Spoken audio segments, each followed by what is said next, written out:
Welcome to Season 2, Episode 4 of the Rain Race Podcast. After about 2 months, we're finally back with some brand new episodes. We have Bob Varsha joining us again for a special Le Mans preview episode. We're going to go over the qualifying results from the Wednesday session, as well as discussing some of the news that has come out over this week. If you're new to the podcast, you can check us out on Spotify, Apple Podcasts, Google Play. All the links will be in the description below. You can just check us out on any one of those. You can also check us out on @RainRacePodcast on Twitter. Other than that, sit back, and I hope you enjoy this episode.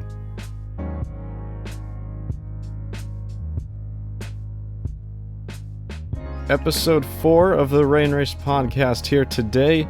We're here for a Le Mans preview episode, and of course I'm not alone. I'm joined alongside Kyle Cuthbertson. Hello. David Land. Hi. Missing Kevin Rollins. That's so super funny to me, the fact that Kyle was gone for the IndyCar preview, Kevin's gone for the Le Mans preview, but you know what? It's alright, because we pulled in the backup right here. Joining us again for the second time this season, Bob Varsha. Put me in the game, Coach. Yeah, there you go. I mean, you seem pretty qualified to talk about Le Mans. How many years did you commentate this race in the United States? Oh, boy. Well, it kind of came and went based on other responsibilities, but I went for the first time around 1989, and most years since, but not every year. And, of course, back in the old days, we used to actually go to Le Mans for the race, but it reached a point in more recent years where we'd go to Le Mans to talk to everybody and gather our information, then fly back to the United States and sit in a studio and call the race, which was kind of weird. But, it's been a part of my life pretty much since the beginning of my career. I started with sports cars in the old IMSA Camel GT series and then went on the world stage when ESPN was covering everything that rolled. And, I'd have to total it up sometime. I've been to it maybe 20 times. It's more than I can say. So, more than any of us can say. It's my favorite race in the world, and I always encourage people to go. Yeah, well, that's why you're here.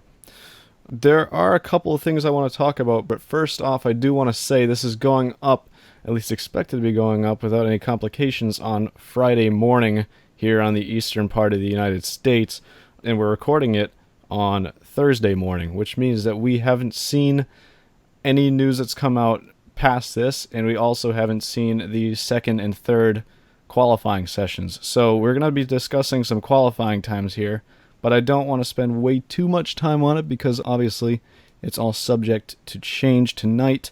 But yeah, leading on to qualifying times here, the fastest time yesterday was set, for lack of surprise, by the number 7 Toyota with a 3:17.161. It's about 2 seconds slower than they were last year for the pole time by the number 8 car, I believe was on pole last year. The part that is semi-surprising, though, is where the privateers came into all of this, because SMP was able to set a 3:17.633 yesterday, and I don't know if you can do the quick math in your head, but that's less than 5/10 or half a second. And the thing that people are really seeming to note as of late is how quick the SMP seems to be on a straight line. Because I know Stoffel Van Dorn in the test day was the first driver in WEC history, I say WEC, that means from 2012 onwards, to get a car above 350 kilometers per hour, or about 218 miles an hour, on the Mulsanne Straight.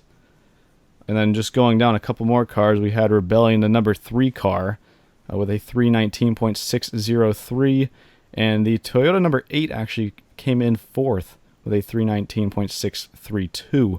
A little bit surprising to see the number 8 car off pace, but obviously I kind of expect that to come tumbling down for these sessions on Thursday night tonight.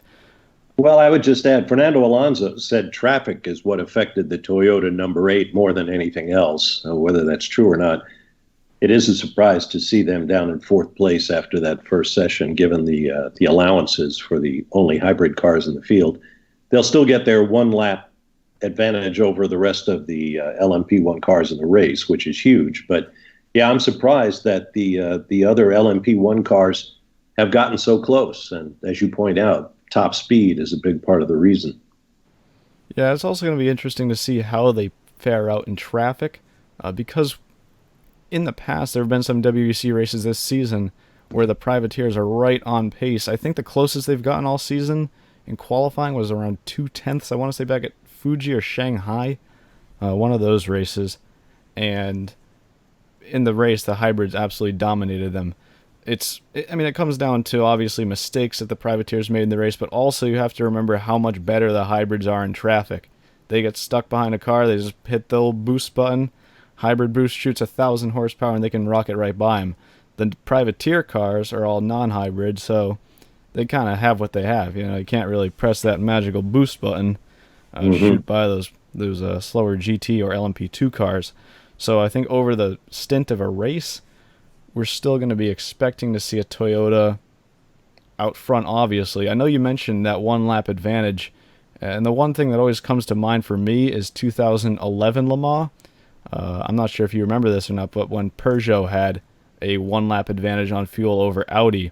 So what Audi ended up doing is they were doing quadruple, maybe, I think they did 5 stints in the morning, even on one set of tires before changing them. Whereas Peugeot was doing triple stints the entire race, and that's what gave Audi the win in the end. So I'd be curious to see if any of the privateers are going to try to pull some of that. I know 5 stints are banned nowadays, but maybe a quadruple stint while Toyota's doing 3. It's kind of a stretch for a small privateer team, but it's not unprecedented. Well, that's going to, of course, depend on the tires. But the other LMP1 cars, the non-hybrids, are going to be limited to 10-lap stints. And the Toyota is going to get 11 laps, and so you can do the math. You do 36 pit stops during the course of the race. That's a 36-lap advantage. You could save potentially 3 pit stops. My numbers are correct. And that's enormous, because the secret to Le Mans, like any endurance race, is staying out of the pit lane for whatever reason. And Audi pioneered, modular repair kits and things like that to get cars out of the pits as soon as possible. And I think, given the fact that the other non-hybrid LMP1s are so close on performance or on lap time to the Toyotas, the critical element in this race is likely to be, as always, who stays out of the pits. Yeah, I think it comes down to that, and obviously it comes down to reliability. Other than last year, Toyota's had pretty tough luck with reliability at Le Mans. Boy. So I'd be curious. The one thing I've been wondering this week is, with the increased pace of the privateers, if Toyota's having to slightly dial it up a little bit from where they were last year. I mean, I know that car is, 4 years old now? Because it started running in 16. So yeah, this is its 4th 24 hours of Le Mans. I'm sure they have all the sort of the teething issues sorted out in that car, but if you do have to dial it up, you never know what can happen. And if anything should happen to both cars, either one gets in a crash and the other has any mechanical issue, the race could fall into the hands of the privateers, and the privateers all look pretty close to each other. So, and that pit stop stint length will be interesting to watch in the GTE Pro ranks too, because last year they were limited to 14 laps, and everybody felt that was a huge advantage for Porsche because those cars were nowhere near as thirsty as their rivals in that big class. So right now, a lot of teams are going to be tempted to try to squeeze a 15th lap out. Pretty much everybody does 14 laps, but if you get yellow flags and full course yellows, and they're going to use a virtual safety car at Le Mans for the first time this year, people might be tempted to try to squeeze out another lap. And with an 8.5-mile lap, that can be a really good thing if you can do it, or a real disaster if you get your calculations wrong. So it'll be fun to see if fuel strategy comes into play, as we think it will in this year's race. Well, I was just going to say, I think, of course, as Bob mentioned, over the course of a race, and we've seen this in the past as well. I mean, we go back 10 years to where you had the diesels versus the petrol-powered cars. A lot of times when you've got a team, even if it's close, you can get the hybrid cars and the non-hybrid cars as close as you want to get them. The problem is Toyota is the most well-prepared team. They're the most well-funded team. And generally speaking, like Bob said, unless there's going to be a disaster, that team is going to win the race. Even if it's just one car finishing, the chances of 2 Toyotas falling out of this race are very slim, I would say. Yeah, I would agree. And yeah, I think the numbers we're going to see in on the final grid are going to be quite a bit quicker. I mean, the '07 car that wound up on provisional pole set that quick time and then crashed, as did, in fact, it crashed with the leader in the LMP2 category, which was really bizarre. But I don't think we saw everything Toyota had out there. I think the 7 car could have gone quicker. Alonso certainly implied that the 8 car could have gone quicker, but for traffic. So it'll be interesting to see. We may get less traffic on the circuit as teams, just give up the quest for pole, figure they've got their setup, don't want to bend their race cars, so they head for the garage well before the final qualifying session is complete. Yeah, well, here's the thing: is I fully expect a Toyota on pole because what they can do in qualifying is they can just spin an entire lap regenerating all the hybrid boost, and then just crank it up to a hot lap or party mode, and deploy it all on one lap. So I fully expect them to be on pole just strictly for that reason. Obviously, they can't run that type of setup in the race, so the deficit shouldn't be as large in the race. But yeah, I will be really curious to see what the Toyota is setting by the end of the Thursday evening sessions. I'll make a Kevin joke here real quick. Maybe the privateer P1 cars will be closer this year than last year, at least on lap one, because hopefully Andre Lauderer won't decide to play bowling pins with all the privateer LMP1 cars and crash them all out at the first corner and kind of eliminate any possibility of any kind of competition throughout the entire 24 hours, like happened last year. Just a couple more things to add to qualifying before we move on to the actual news part of this episode. Rebellion's team manager Bart Hayden suggested to Sportscar 365 that a 317 is possible for them. Obviously, I said earlier they're down in the 319s right now, and the 1 car actually had its best lap deleted yesterday, so they're well down the order right now. But the fastest non-hybrid we saw in 2018 was, in qualifying at least, was a 319.449, which was the number 1 Rebellion. And this year we're already seeing almost 2 seconds quicker by the number 17 SMP. I don't know if anyone's going to be able to top that tonight, but I saw a 1.8 second advantage already. So, I try to think positive about everything. I think that a 1.8 second gap is quite a bit. Obviously, the privateers were just way off pace last year. I mean, to not an unprecedented amount, but to an insane amount. So I'd be curious to see where that pulls them for the race. I think the target set by the ACO originally was half a second per lap. Well, that didn't work, and now they're trying to equal them completely, and now we're getting, probably only about a second off pace, maybe race pace. So I don't know. It's a little bit closer than it was last year. I'm still holding decent hopes that we can get some competition in the race, especially if something happens to the Toyotas, but that's just me on my own personal level. I think there's a lot of politicking going on in all these quotes we read on the internet. Hayden is saying, maybe we can do a 317, but that's it. Probably trying to calm Toyota's fears. And Toyota, got to a 317, and we know they are probably going to go quicker. So, yeah, I agree with what's been said already. I think it's likely to be a Toyota front row lockout. Why should Le Mans be any different than anywhere else we see in the WEC? But again, the race itself is going to be an entirely different matter. And even if there is a substantial gap between the Toyotas and the rest of the LMP1s, stranger things have happened. Certainly to Toyota. Yeah. Oh, yeah. But moving on to another class quickly here, LMP2. The one thing I wanted to note is how surprised I was to see the United Autosports number 22 Ligier so far up the order, at least after Q1. They were third with just 2 Oricas in front of them. You already mentioned earlier the 31 Dragon Speed and the Signatech. I'm not sure if they're going to be able to hold that pace. That seems to be the trend of this episode right now because, like I said earlier, we haven't seen the second and third sessions, and anybody listening to this would have had the opportunity to. But I do think that that's kind of noteworthy out of the first qualifying session is to see a Ligier third on the order. Because right now, last year, and pretty much every WEC race, the Orica has seemed to be the dominant manufacturer for LMP2. In GTE Pro, it was actually the 67 Ford that set the fastest lap at the very end of the session, 349.530, followed by the 93 Porsche and the 97 Aston Martin. Nice to see Aston Martin putting up some good times after they were pretty much nowhere last year.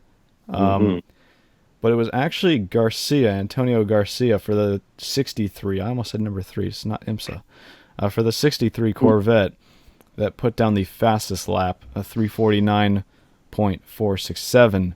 But that was disallowed because they improved under yellow flag conditions. I mean, Garcia said it himself, rules are rules, and now they're sitting down in 11th place. So kind of a shame for that team. They could have been on provisional pole, now sitting way down in 11th, and I think the sister car's 13th at the moment. That's correct. Yeah. And then lastly, GTE-AM, a Porsche top 3 sweep in qualifying session 1 at least, with the 88 Dempsey Proton Porsche, the 56 Project 1, and the 77 Dempsey Proton Porsche, all locking out those top 3 spots for now. And they are awfully close, though, in GTE-AM, and I think it's the best driver lineup we've seen in that class for a long time, even given the fact you have to have bronze and silver rated drivers out there. Well, when you've got a great customer program like Porsche does, it's no surprise to see 10 cars in the field, such as we have this year. I mean, 1/6 of the field is Porsches. I mean, it sounds like the 80s all over again. We'll see what happens with the Krohn team. Dempsey Proton. Tracy Krohn had that huge crash in the opening couple of hours of practice. Apparently he is healthy and will drive. Quick cut in while I'm doing post-production here. This comment aged well. But they have to build up a completely new car for him, Nick Johnson and Patrick Long. Yeah, they're prepping a brand new car for that one. I think also noteworthy is the 85, the first privateer entered Ford GT ever, by Ben Keating, way down the order in 16th at the end of the first session. They're the slowest running car because the Tracy Krohn Dempsey Proton Porsche that crashed in free practice, they didn't get any chance to run. But the Keating Ford was actually the slowest car that had an opportunity to run, way down at a 356.5. It's interesting. We always talk about BOP and kind of the ACO favoring cars or maybe not favoring cars. This one surprises me that the Ford has not gotten the BOP brakes, because you would think they would want a privateer Ford GT to look like an attractive option for next year's season, to try to keep that car in the mix, keep it showing up to the races. Right now, if this is an audition for other teams to maybe think about running that car next year, it's certainly not looking encouraging when you're 61st overall. Yeah, that's a great point. Ben Keating, who owns the car, has been complaining that the BOP, as you say, or the ACO version, which is the EOT, the equivalence of technology, that they've cut the power back on that Ford GT, which implies that they could be a lot quicker if they just were allowed to use a little bit more power. And the curious thing this year to me is that you've got a lot of those GTE-AM cars, which traditionally have to use year-old technology, are actually using virtually the same technology as their GTE Pro brothers, because Porsche, for example, introduced their new 911 RSR last year.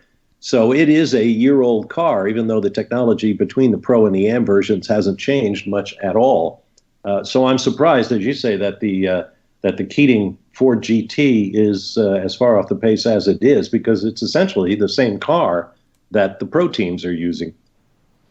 Can I just go back quickly here? And I never thought I'd come to a point in my life, watching you on TV all these years, that I'd have a moment to correct you on something. But please, that's what I always tell my TV colleagues. Yeah, the equivalence of technology is for LMP1, where it's sort of trying to equalize. It used to be all about equalizing petrol versus diesel, where they have, a massive difference in how much fuel they're using. Nowadays, it's more in terms of balancing the hybrids and the privateers, where it's, they're not just worrying about fuel tank, they're also worrying about power and how much fuel you can use per lap and everything.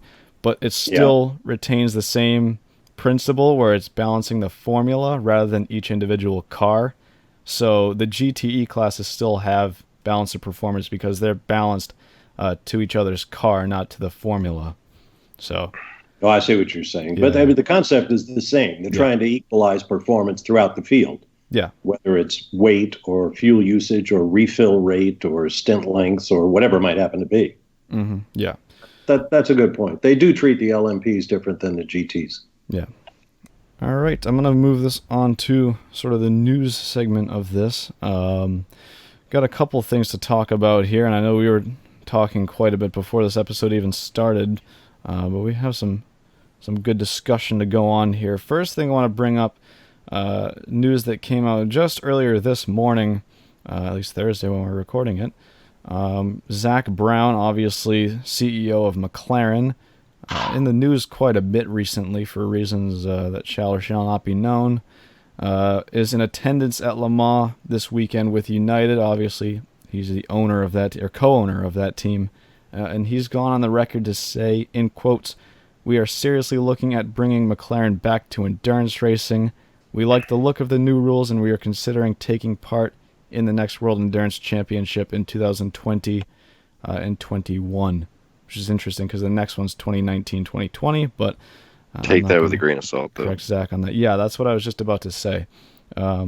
Because the announcement he said, where he said, keep your eyes posted.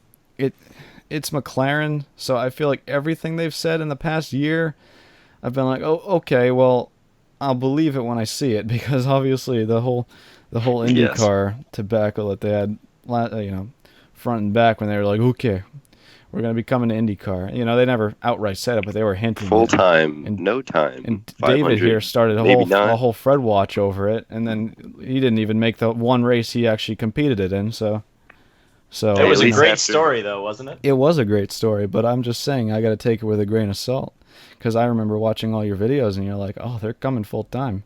You started a whole Fred watch thing. Let me. Do you want me to rant about that? Because here's the thing: if you want to make, and certainly if you want to win the Indy 500, you should at least enter some of the races beforehand, so your team actually knows what to do in an IndyCar race.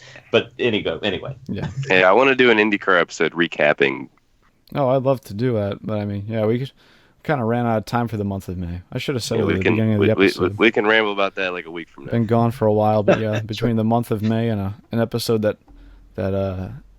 sort of fell between the cracks, we've just been gone for a little while. But we do plan on being back. Don't worry. Well, here's. Let me get us back on subject here, Chris, because I think it ties into Zach Brown and the way he talks about things and the way he promises things. It's actually ironic that he is talking about the hypercar regulations, because it seems like hypercar regulations and Zach Brown talking about entering a series, they're birds of a feather, because we have no idea if they're actually going to happen, and if they do end up happening, are they actually going to be successful? Because this just seems like to be the biggest story that just keeps coming, and it's like the more that comes out about it, the worse it seems to be getting. It's just I do not understand why it's taking them this long to come up with regulations that work for anybody in the top category, whatever it's going to be moving forward.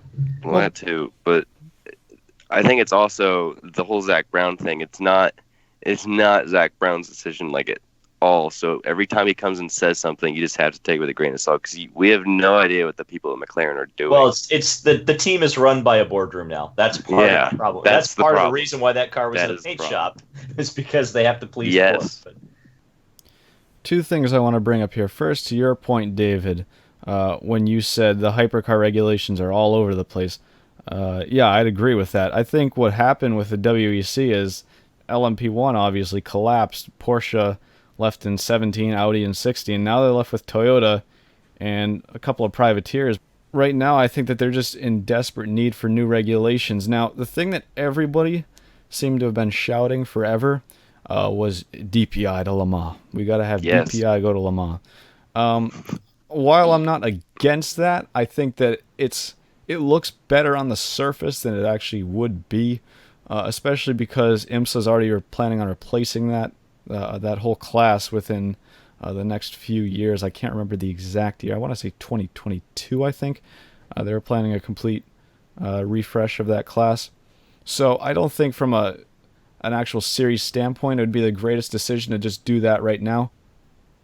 Well, here's another problem that just as a purist, I have a problem with DPI being the top class at Le Mans, is that we just discussed the difference between EOT and BOP. EOT, of course, is an equivalency formula. In my opinion, that is much more pure than BOP because, again, you're saying build the best car, even if it's specifically, we have different regulations in one class, meaning if you build a hybrid car, you get X, Y, and Z, and if you get if you build a non-hybrid, you get A, B, and C. As long as those cars are theoretically the best car in each of those divisions can perform at the same level, that's awesome. Obviously, they haven't been able to do that. The problem with BOP is it almost turns into something where if one team performs, we saw this with the Cadillacs a couple of years ago in DPI, where you had the Wayne Taylor team was just head and shoulders above everybody else, and it was plainly obvious that they would win every race regardless of the BOP adjustments, which kept getting worse and worse and worse for the Cadillacs. And all it did was just bring the other Cadillac teams down rather than, I think, achieve IMSA's goal at the time, which was to keep Wayne Taylor from winning all the races, which didn't happen. And so I would worry, because we see it so much in the GT divisions now with the politicking before the race. It almost seems like the race, more often than not in the GT divisions, despite the fact that you have all these manufacturers there, it's determined in a boardroom before the race even begins. Like Bob mentioned earlier, Porsche had the advantage last year with the fuel strategy. The year before, a couple years before, you had Ford and Ferrari that were just way ahead of everybody else. It's frustrating because sure, you can get all those manufacturers in, but if you only have one car that is competitive, despite having 5 or 6 manufacturers, you haven't improved anything over where we are now, where you just have one manufacturer in Toyota that blows everybody away. At least it's a legitimate competition where you've got Toyota and S&P and everybody trying to build the best car to bring to Le Mans. That's my opinion of it, and so that's what I would worry about if they did bring DPI to Le Mans. Yeah, well, I think everyone's in a tough position right now because WEC wants a new formula by the 2020-21 season. IMSA is waiting on this DPI 2.0, as it's put in quotes right now, for 2022, like I said. So I think having them wait around, it would be another 4 seasons before they can implement, 4 seasons before they'd even be able to implement the new range of DPI cars. And also, there's no set in stone backing right now on that class, and that's kind of the next point I was going to bring up,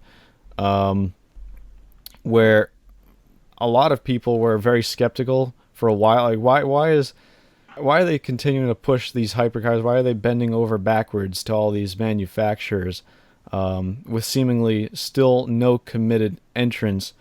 And I myself started to wonder that. I was like, okay, well, what are we doing here if you're just going to completely bend the rules left and right and then, or bend the regulations, I should say, and then you still have no committed manufacturers? From what I've read so far, and this is going up on Friday, Aston Martin and Toyota are expected to be making announcements, sort of formally announcing those programs within the week. So I'd assume it would either be today, Thursday, or Friday. In which case, I think that it makes sense that the WEC was sticking to the hypercar program the whole time, even though all the critics seem to go against them. If you have Toyota already building a car, that's one step above saying, all right, we're going to wait around for another 4 seasons and then see if we can have common regulations with IMSA. Now, I, from the start, was a huge advocate for common regulations. I think nowadays in sports car racing, where it's sort of, number one, it's expensive, like we said earlier, to develop cars for this. We see a lot of teams from the likes of Audi, Porsche, Mercedes, they're all going to Formula E, which, Bob, you're obviously very familiar with Formula E. But, I think that if you had common regulations, you're giving more incentive to some of these manufacturers to say, hey, look, we want to build a car, we want to bring it to these races, because you have one car that you can race in IMSA, you can race it in WEC, and I think that's kind of the beauty of GTE right now. I mean, of course, GTE is starting to have their own issues with Ford leaving and BMW leaving WEC, but I feel like that's sort of a known beauty between the series, is that GTE is a compatible formula for both of them. So I, for one, really wish that they could have done a similar thing with prototypes, but of course, just didn't seem to be able to line up. Well, management comes into play here. You all of these series, and I'm speaking as a guy who never organized a series. The rules get written by going to your potential customers, meaning the manufacturers, and saying, what rules would you like in order for you to commit to come race with us? And that's a big factor, I think, in how the rules get done. Certainly, all the folks at IMSA are constantly talking about the great relationship they have with their manufacturers and how they consult them on everything and so forth. Yeah, the ideal would be a worldwide series, much as the GT3 car platform has become. You can race a GT3 car in any number of series around the world. And the folks at the Stefan Rattel organization have turned that into a massive business worldwide. And I don't see why you couldn't do the same with prototypes if you can agree on what the rules need to be.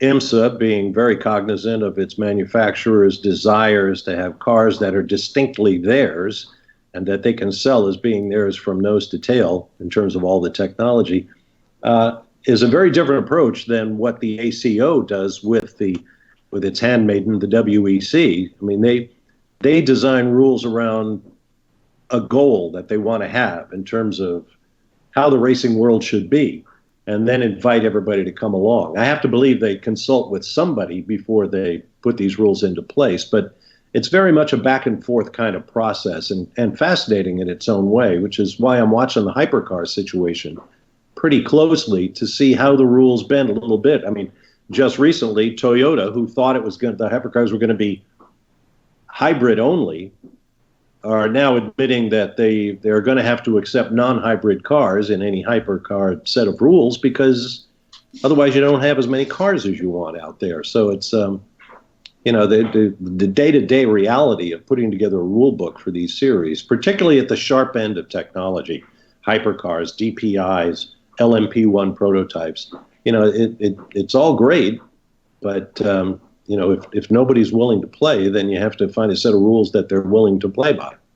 Well, Bob, I'd like you to give some historical perspective here, because I'm trying to think in my mind how many times truly the American sports car series has actually been truly compatible with the World Sports Car Championship. And I'm just trying to think, because I know in the 80s they had an IMSA-specific class, but there weren't a whole lot of takers. Obviously, you could also run Group C cars here.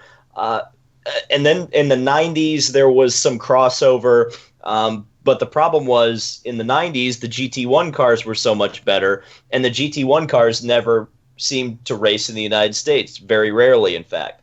Mm-hmm. So, I mean, how many times in history have you actually been able to run in an American championship, an LMP1, and then come over to Le Mans and actually be able to compete for a win? I mean, I'm trying to think, and it's not very often. Yeah, you probably have to go all the way back to the Cobras in the 60s and 70s. Well, here's the thing, in my view. Sports car racing has always relied on the deep-pocketed enthusiasts. It's not, sure, the glory days have been the manufacturers all piling in and Ford versus Ferrari and so on. But traditionally, from top to bottom, going down to the grassroots level, it's not about manufacturers in sports car racing. It's always been about guys who can put the money together and hire a hot shoe driver and go out and race. Car count is all important to sports car racing. And if you come up with a set of rules that takes, the equivalent of a small country's gross domestic product to put on the racetrack, you're not going to have many takers. So it not only has to be an exciting formula, it has to be financially viable. It has to be a good business deal for all of the teams, and there are many, many of them out there, who are businesses. They build cars and sell seats. We see this all the time in sports car racing. which is why I've always thought it's kind of ironic that people, bitch and moan about rent-a-rides and pay drivers. Well, that's what sports car racing has based itself on since the very beginning. So I don't know. I'm kind of wandering around within the limits of your question, but I think this focus on the manufacturers who come and go as their marketing departments demand has never really worked for sports car racing. And I think a lot of the problems they've had in terms of putting rule books together, having successful races, formulating big car count, has been because they cater perhaps too much to the manufacturers. The whole deal with BMW and Ford leaving the factory level of GTE Pro is going to be interesting, because if those cars are going to be made available, and it certainly sounds like they are, it'll be interesting to see who snaps them up and how many we see on the grids in the future. Because, that's Porsche was not kidding around when they developed customer 911s and customer 956s and 962s that were every bit as good as the cars the factory pro drivers were driving. And that was a big secret to their success over the years. So I think other manufacturers would be wise to look at the lessons of history if they really care about what happens with the sports car racing platform worldwide. I feel like it's kind of funny that this entire episode, and I'm not saying that we're wrong, saying that Toyota has a huge advantage, because it's really not unprecedented in the past. I know, like, thinking back to 2005, well, actually not 2005, because Audi wasn't factory backed that year, but 2006 especially, before Peugeot joined back, it was just Audi on a track with a ton of privateers, and they won by, I can't remember the exact number, but it was 10 plus laps that year. Another post-production cutaway here. Pescarolo actually finished 4 laps down that year in a petrol-powered car. Just figured I'd correct myself before somebody else does. Just absolutely dominated the race. And back then, the privateers weren't even close. I mean, I think you'd have like 4 or 5 seconds between them in qualifying. And nowadays, we look at 2 seconds, a 2 or 3 second gap in qualifying between the hybrids and privateers, and we think, oh, that's a lot. That's just something. Why am I even watching now if it's going to be a gap that large? I feel like in the past few years, 2015, we had, Toyota, Porsche, Audi, Nissan, even though they weren't quite there on a competitive level. I think we got kind of spoiled in recent years. Just sort of, we expect a standard now of close racing. I know John Heintaw, the Le Mans legend commentator, has said over the years that it's really turned into a 24-hour sprint race in terms of the racing that we've come to expect, whereas even, you don't have to look back that far, 10, 20 years ago, it was still more about the reliability aspect, and yeah, it still plays a huge part in the race, but nowadays I feel like a lot of people just have hugely high standards for the close level of racing that we should expect in a top class like LMP1 at Le Mans. Well, here's the thing that you mentioned. You mentioned reliability. I think the difference between the debut of the R10, which you're talking about in 2006, versus what we have now with Toyota and a bunch of privateers, is that there was a question in 2006. Would the diesels make the finish? They did. We know the Toyota can make it 24 hours. They won it last year. So that eliminates a lot of that intrigue that maybe we had 2 years ago when Toyota and Porsche were pushing themselves so hard that they both broke each other. And then it was, who can unlap themselves first from the LMP2 field and win this race? That was an exciting race because of that reliability element. But now you've got a situation where Toyota, there's a possibility that they could be pressured by SMP. I don't believe they will be. But I don't think you're going to have that fear that the Toyotas aren't going to make it, because we now know that they can make it. Yeah, and I think, sort of noting what you said, back in really the early, right after Porsche joined, I'd say in 2014, Audi especially seemed to enter this state where they would pretty much go full F1 and they'd develop an entirely new car, new looking, new aerodynamics, new hybrid system almost every single season. And that's where the cost really spiraled out of control. But that was an exciting aspect because when they show up to Le Mans every single year with a new car back in 15, 16, that's when reliability was still a major question. Nowadays, when you have the TS050 on its fourth time showing up at Le Mans, I really, like you said, you can't really count on those reliability issues. You kind of just have it as a given that they can make it to the end. They've proved it before. So it takes out that aspect in a large sense. So now you look at how close is the racing going to be, and it's not quite there. So I laugh as we talk about this. Criticizing racing is its own little cottage industry these days. And as you're saying, we tend to forget. I mean, you just referenced 2014, 2015, as opposed to nowadays in 2019. I mean, the Grand Marshal for this year's 24 Hours is Hurley Haywood. He once won the Rolex 24 at Daytona by like 25 laps, 40 laps, something like that. It wasn't that long ago that you'd lose a third, almost as much as half the field in a race due to reliability concerns. And yes, they have gotten much more reliable. I don't know. It all depends on what we want out of our racing. Do you want sheer spectacle? Then there's very little that compares with the 24 Hours of Le Mans or the Indy 500. Do you want real close racing? Well, over 24 hours, you're not perhaps going to see a whole lot of that unless you have a rules package that allows the technology to be developed on a big enough field size that, that cars can run together. I mean, all of these various factors that create the kind of thrill that we expect from motorsports, whether it's the closeness of the racing or the technological ragged edge of the cars or the superstar celebrities that drive them or whatever it might happen to be. It's kind of a moving target because everybody has their own opinion of what it takes to make a great show in a motor race. And the rule book is only one part of that. well, here's the thing, really, for me. This is on a personal level, but I still love and respect LMP1 for what it is, especially back, and I keep going back to this, but like 2015, I think was one of the greatest racing classes we've seen in any series, probably ever since, the turn of the millennium in 2000. Because they didn't really have any strict BOP. The only balancing they had was between the amount of fuel that a diesel and a petrol-powered car can use. And to see the amount of close racing we still had, 2015 just goes down for me as a classic Le Mans because of how close Porsche and Audi were the entire race. And there's pretty much no political drama to it. There's no, we're going to balance these cars, or, these guys have a poor, I mean, we're not talking BOP for LMP1, but these guys kind of get the short end of the stick with the balancing. It was just really good, pure racing. And in a way, I still kind of see that nowadays, and I still really love the diversity in LMP1 with the privateers. Last year, I liked it a little bit more because we had a little bit more diversity with the engines, with Mechachrome and Nismo, which are both gone now.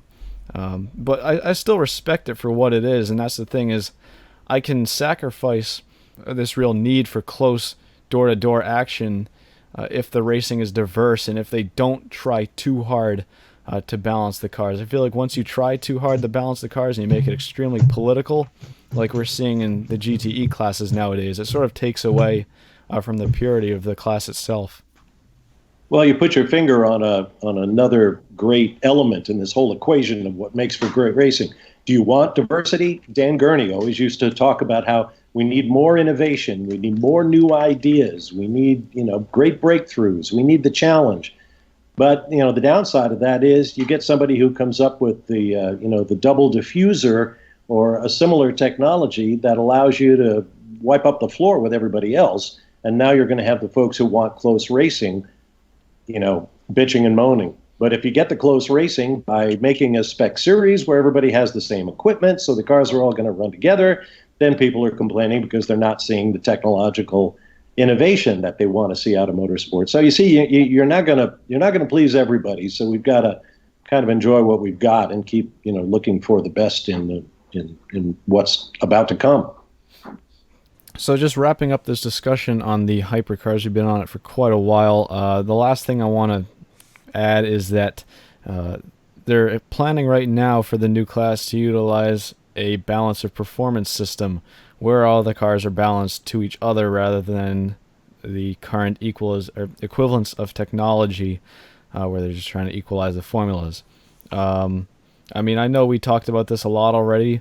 I see that kind of as a loss, honestly. I really liked seeing teams have to innovate to really pull the pace back up if they were missing it. And I feel like that's what BOP kind of kills a lot, is they kill a lot of the innovation, because like, okay, well, if we're slow, they'll just give us more power. They'll just take a little bit of weight away. So, I mean, in a way, I see why they're doing it. It keeps costs down, and that seems to be the name of the game right now. But yeah, that's just me personally. I would have preferred to have seen the innovation that comes with an equivalence formula where you're just balancing the formulas themselves rather than the cars individually. Moving on here, just a couple more things to go over. The first thing really quick is that Bart Hayden, I already mentioned him earlier, the Rebellion team principal, has confirmed to Sportscar 365 that they will be returning to the 2019-2020 WE season with a planned 2-car LMP1 program with the same car that they have right now, the R13. And the driver lineups are pretty much the only thing that we can really expect to change, because Neil Yanni is going to Porsche in Formula E, and Thomas Laurent in the number 3 car is also departing. I didn't actually catch where he's going. I think one of the manufacturers is going to pick up Laurent. I think. Oh, you know what? I think it was. I think he was the one that got picked up by Toyota as a. I think so. As a test driver, yeah. Yeah, probably somebody's got to replace. Well, they're going to use Brendan Hartley to replace Fernando Alonso, and I wouldn't be surprised if Laurent is somewhere in that pipeline too. Yeah, I think you saw he's going to Toyota as a sort of development driver role. So yeah, it'll be interesting to see who they pick up. Also, possibly Andre Lauderer might be departing from the team. Not too sure yet. We're going to have to see what time tells. And then last 2 things to go over here. We already talked about this a little bit before the episode, but Goodyear announced, sort of out of the blue, that they will be returning to international sports car racing with a new range of LMP tires. Now, I found that kind of interesting, because in the official WEC article that was published, it said specifically Le Mans prototype tires. So I don't know if that was sort of like a misinterpretation, or if they're only planning on returning to the prototype divisions. But I'm surprised that we're not going to see the option for some GTE manufacturers to run Goodyear tires if they wanted to. I might just be misreading that, or somebody might have misquoted it, but that's what it looks like. Or someone's leaving themselves wiggle room. Yeah, that's possible as well. But we can expect to see them, if anybody opts to run the Goodyear tires, beginning at the Silverstone weekend, which is the first round of next season in late August. From all the information we've gathered, although it's not confirmed yet, they'll be replacing their parent company, Dunlop. Or wait, is it? They own Dunlop, or Dunlop owns them? Yeah, Dunlop owns them. In the series. No. Opposite way around. Goodyear owns the Dunlop brand. Okay. All right. Yeah, and then last thing on that note is that Radio Le Mans has reported that Dunlop will retain his profile in other forms of the sport. Not too sure if that's just sponsorship or well, what they're in BT. They're in BTCC, I believe. Well, by the sport, does that mean WEC specifically, or motorsports? And they're going to stay in motorcycles too, I heard. So. Yeah, they're going to do other things. They just won't do this specific thing that Goodyear's taken over. Yeah, I don't know. I thought they were just mentioned like, in other forms of the sport, meaning the World Endurance Championship. But yeah, maybe just broader motorsports. And last thing with this announcement, and probably the most important all around the table, is that the Dunlop Bridge will be remaining at Le Mans. So yeah, the iconic bridge that's been there. Well, that was the thing that I was kind of concerned about when we were talking about part of the hypercar regulations that we keep hearing about, is that they could go to a spec tire for that, and I assumed that it was going to be a spec tire across the World Endurance Championship. That doesn't seem to be the case anymore, but I was worried that, like, is the Dunlop Bridge going to become the Michelin Bridge? So I'm kind of glad to hear that that's going to stick around. Yeah, it's just too iconic. It's just They can't turn that into a billboard that changes colors every 10 minutes the way Formula One would have done it. Which I don't know if you noticed it, but They're going to call it the Dunlop Ridge for another generation, no matter whose name might get put on it. they changed like the livery. I don't know if I should call it a livery, but the sort of the decaling on that bridge this year. And I don't know if I'm the only one that noticed it, but I don't know. After watching Le Mans for the past 10 or so years and seeing it look one way, I was like, yeah, that looks different. I don't know. It's pretty minor. And then last thing, before we wrap up this episode, right around the hour mark, right on target, is that Multimatic, the team that's in charge of manufacturing and also assisting in running the Ford GT factory programs, has reopened the potential to continue running the Ford GT in the hands of privateers in both the Pro and Am classes. Now, it's kind of interesting because the official cutoff for entries in the World Endurance Championship was May 21st. However, it appears, I'd assume, for the betterment, if you can get a Ford GT full-time on the grid, that's everyone's gain for the ACO. But the ACO has reopened the possibility for Multimatic to file for an entry. So I'm not sure who exactly they'd be looking at specifically, whether Multimatic wants to try to enter their own cars under their own name in the Pro class. I know we already mentioned before the episode, it'd be interesting to see if Keating wants to stay in GT Am next year full-time, or if they'd like to try to move to IMSA in the GTLM class. I don't know, that seems kind of a stretch to me, competing against all the factory teams, but who knows? Maybe stateside logistically they'll decide they want to do something like that. But I did find it kind of interesting that for a while they were saying no Ford GT privateers full time next year, and then they sort of said, hey, you know what? Hang on, we'll consider it. Is there a buck to be made here? Yeah, I mean. Didn't they do a whole bunch of Ford GTs after they said they were done making Ford GTs? They did, yeah. I think they extended it to 2022 or something. 21 maybe? Or maybe it was just 2020. I can't remember. Well, here's something to consider about Ben Keating, is that think about how competitive his team usually is in IMSA GTD. And let's be honest, even though they say there are no official factory teams in GTD, Here we go. We know that's pretty much crap. We know that there are at least 2, maybe 3, maybe 4 teams that are absolutely factory funded, absolutely have factory drivers.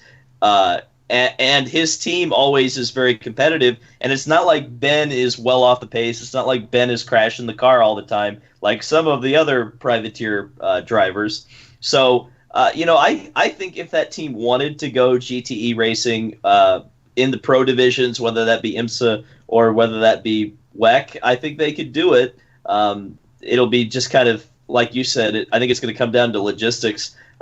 Now, if I were the team manager, I would think that I would want to run IMSA and then do Le Mans, because I'm sure he would be able to get an entry one way or the other, but who knows? Well, here's the thing is, that entry wouldn't be factory backed, would it? Because Ford says that I mean, from everything I've seen, Ford's pretty much just trying to get out of the GT program so they can focus on something else, whether it's like a hypercar, DPR car, who knows? Maybe I'm wrong on that, but from everything I've gained, it seems like they're trying to get out of the whole factory support aspect of that car. So I know the last time we saw a privateer run in GTLM stateside was Team Falcon Tire with the Porsche, and they were a factory-backed team. They had drivers like Wolf Hensler driving for them. So it'd be interesting to see if they did try to go that route, if they'd actually gain Ford factory backing or not. Well, it depends if it would be a Reese situation. I mean, do you consider Reese to be a full factory team? No, that's but Reese also doesn't race full-time. Well, that's true. That's a good point. I mean, I think they would if they could, though. Oh, yeah, I think they would if they could as well, but the question is, would they be able to retain those drivers? Because those drivers, they have other duties to fulfill. They're out doing, the Blancpain GT3 Championship, and they're out doing actual fully Ferrari factory-backed driving. So I feel like that's part of the aspect why they aren't in IMSA full-time anymore. I think Giuseppe Risi's team is kind of a in-between sort of situation. I mean, he's so important as a car dealer to Ferrari that they're willing to help him out if he wants to come run Le Mans once a year and help him get an invitation and all that sort of thing. But I don't think his guys are assigned in the way that factory drivers normally are. I think he just pays guys like, Tony Wieland or whoever. I don't even know who's driving. Who's in that car? I've got it right in front of me. Pippo Durrani, Olivier Jarvis, Jarvis, and Jules Goulian. Yeah, see, I don't think any of those guys are Ferrari guys. I think Certainly Jules Jarvis. is a Bentley guy now. Yeah, so that's just a very high quality team put together by a terrific guy. Giuseppe Risi is a great guy. I think if you're going to point to a Ferrari team as being the factory team, it would be and Ferrari does not typically have factory sports car teams, but the AF Corsa squad with James Collado and Sam Bird, those guys are factory Ferrari guys, and Miguel Molina and so on, Daniel Serra. I think they're more of what you think of as a traditional factory team. Well, I was just about to say that. That's why you don't see any factory Ferrari drivers in the Risi entry at Le Mans, because they're all racing for AF Corsa. Right. Well, Fisichella got shipped off to Spirit of Race, which is kind of interesting. Well, it's run by AF Corsa, but he's in the AM category.